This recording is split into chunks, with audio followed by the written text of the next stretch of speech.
मैं सबसे पहले उन तमाम लोगों को मुबारकबाद देता हूं जिन लोगों ने आज इस मुजम्मती जलसे का इनेकाद किया है, और साथ ही मैं नफरत फैलाने वाले, बिरादरीवाद की झूठी हवा बहाने वाले, फिरका परस्ती को हवा देने वाले, मोदी के नफरत के आग की सियासत करने वाले ऐसे तमाम लोगों को, उसमें गोपाल अग्रवाल हो या कोई मुसलमान हो, कोई जयपुरी हो, कोई भागलपुरी हो, ऐसे तमाम लोगों के खिलाफ मैं मुकम्मल करता हूं।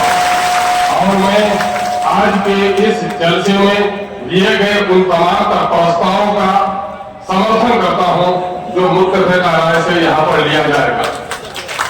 मेरे अजीजों और नौजवानों, मैं इस वक्त 2-3 बातें आपसे अर्ज करना चाहूंगा। ये मुल्क हिंदुस्तान आईनी तौर पर हर हिंदुस्तानी शहरी का बराबर है। ये किसी के बाप की मीरास नहीं जो मुसलमानों को किराएदार के नाम पर है। मैं मुबारकबाद देता हूं मारवाड़ी भाइयों को जिन्होंने मारवाड़ के इलाके को छोड़कर सीमांचल के इस इलाके में कारोबार किया, कारोबार को तरक्की दी। मैं उसे हिंदुस्तान की औलाद समझता हूं और अपना हिंदुस्तानी भाई समझता हूं। ठीक उसी तरह से जिस तरह से वेस्ट बंगाल के नहर बनाने वाले क्या कौन सा लगा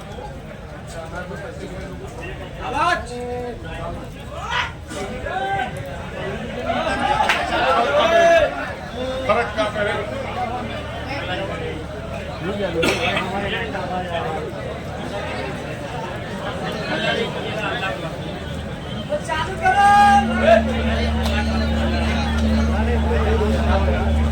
फरक्का बैरेज में जब आजादी के बाद फौरी तौर पर जब वहां के शेरशाहवादी भाइयों को उनकी जमीन फरक्का बैरेज के लिए दी गई और उनको उस जमाने में 2 से 3 हजार रुपए फी बीघा मुआवजा मिला, और उस वक्त किशनगंज में 100 रुपए बीघा जमीन बिक रही थी। ये यही बंगाल के मालदा के इलाके के रहने वाले हमारे हिंदुस्तानी भाई जिन्होंने सीमांचल में आकर जमींदारों की ओसर, बंजर और जंगली जमीनों को खोदकर उससे सोना निकाला और खेती का तरीका बताया। आज अगर उनको कोई विदेशी कहता है तो ऐसे जालिमों के खिलाफ लड़ना हमारे लिए जरूरी है। मेरे भाइयों, इस मुल्क में विदेशी का रहना जितना जुर्म है, उससे बड़ा जुर्म किसी देशी को विदेशी कहने का। और ये जुर्म जो कोई भी करेगा, हम उससे बदला लेने में कहीं पीछे नहीं रहेंगे। मैं गोपाल अग्रवाल सहित उन तमाम तर बिगड़े हुए भाइयों को कहना चाहता हूं कि आज बंगला वेशभूषा में बंगला जबान बोलने वाले इन शेरशाहवादी को कह रहे हो कि ये हमारे नहीं है, हमारे नहीं है तो ये लौट कर चले जाएंगे यहां से वही फरक्का बैरेज के इलाके में। लेकिन जयपुरियों, तुम भी तो बता दो तुम्हारे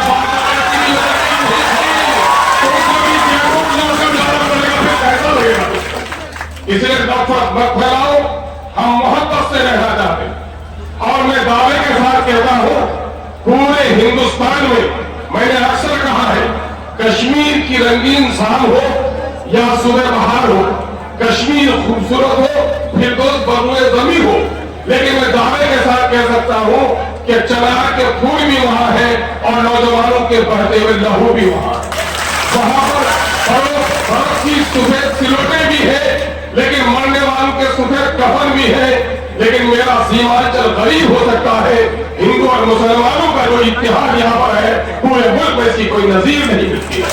इसलिए हम गरीब रह सकते हैं, भूखा रह सकते हैं, लेकिन हिंदू और मुसलमानों की मोहब्बत को जो पाला पाला करेगा, ऐसे जालिमों के गड़ेबान को चाक करने में कभी हम यहाँ बात देना चाहते हैं यहाँ के हिंदू भाइयों, यहाँ के दलित भाइयों को, यहाँ के मुस्लिम भाइयों को, जब वहां मरी है अगर रामू की तो अब्दुल रहमान भी जाकर वहां होता है।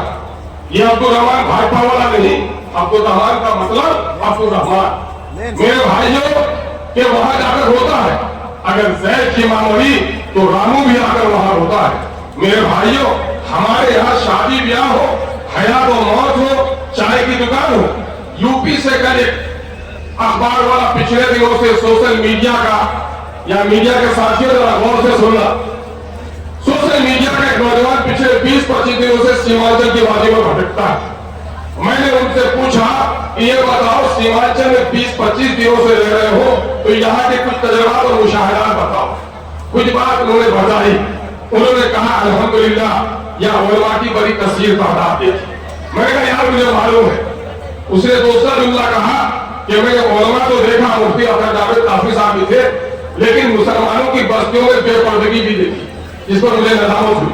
लेकिन एक बात जो उन्होंने कही वो ये कही कि मैं यूपी के मुजफ्फरनगर का रहने वाला हूँ, लेकिन मैं सीमांचल में 20-25 दिनों कर दिया। आज यहाँ भले ही शेरशाहबागियों को निशाना बनाकर नफरत की आग सुलगाने की कोशिश की जा रही है, लेकिन पूरे हिंदुस्तान में मुसलमान निशाने पर। इसलिए हमको कमी के मन और छू को मिटानी पड़ेगी और अपने दरमियान में जो लोग इलाही पसंदगी की हवा ले रहे हैं, ये लोग हमारी मिल्लत की जड़ों को काट रहे हैं, ऐसे लोगों से होशियार होना पड़ेगा। मैं मसलकी इख्तिलाफात का मुनकर नहीं हूँ, मसला अमल के लिए है, नफरत के लिए नहीं है। इस फैला को भी हमारे अहले दानिश को आकर मिटानी पड़ेगी। हम ये देख रहे हैं कि मीर का शेर है जो माना है कि मीर क्या सादा लौ है, बीमार हुए जिनके खातिर उसी आकाश की कोटे से दबा देते हैं। शेरशाहबागी के लोग भाइयों, ये आपके साथ शरारत नहीं हुई है। आज से 30 साल 35 साल कबल तस्लीमुद्दीन साहब के नाम से बांग्लादेशी का नोटिस जारी हुआ। आज से 35-40 साल पहले जावेद आजाद के अब्बाजान के नाम से भी, रफीक आजम मरहूम साहब के नाम से भी यहाँ पर बांग्लादेशी की नोटिस जारी की गई थी। इसलिए इन चीजों से बाहर आइए, अपने समूह इत्तेहाद पैदा कीजिए और हम मिलजुल कर लड़ेंगे। हिंदू और मुसलमानों में नफरत नहीं फैलाएंगे, हम बिरादरीवाद का नारा नहीं देंगे। जो लोग भी मुल्क के आईन और इंसानी बिरादरी के खिलाफ आवाज उठाएगा, ऐसे लोगों की जबान बंद करने की हर मुमकिन कोशिश हम जरूर करेंगे। आप लड़ाई लड़ रहे हैं, ये लड़ाई आपकी तरह लड़ाई नहीं है, बल्कि प्यारे आका ने कहा पूरी उम्मत एक जिस्म वाहिद की तरह है। किसी भी अज़ो को तकलीफ पहुंचे तो पूरा जिस्म मुतासिर हो जाता है, लेकिन होता है वो मुतासिर नहीं होता है। अल्हम्दुलिल्लाह मैं आपके दरमियान में हूँ, आपके दर्द को महसूस करता हूँ। ये दर्द आपका दर्द मेरा दर्द है, उसके लिए जहाँ भी लड़ना पड़ेगा। आपके साथ है। इनकलाब एसोसिएशन, नफरत फैलाने वालों, सीमांचल की एकता, बहुत बहुत शुक्रिया। अस्सलाम वालेकुम, आदाब। मुझे कुछ जरूरी मीटिंग है, इसलिए मैं गुस्ताखी करूंगा, वरना इस किस्म की नशिस्तों में देर तक बैठना अपनी सादत मंदी समझता हूँ। अस्सलाम वालेकुम।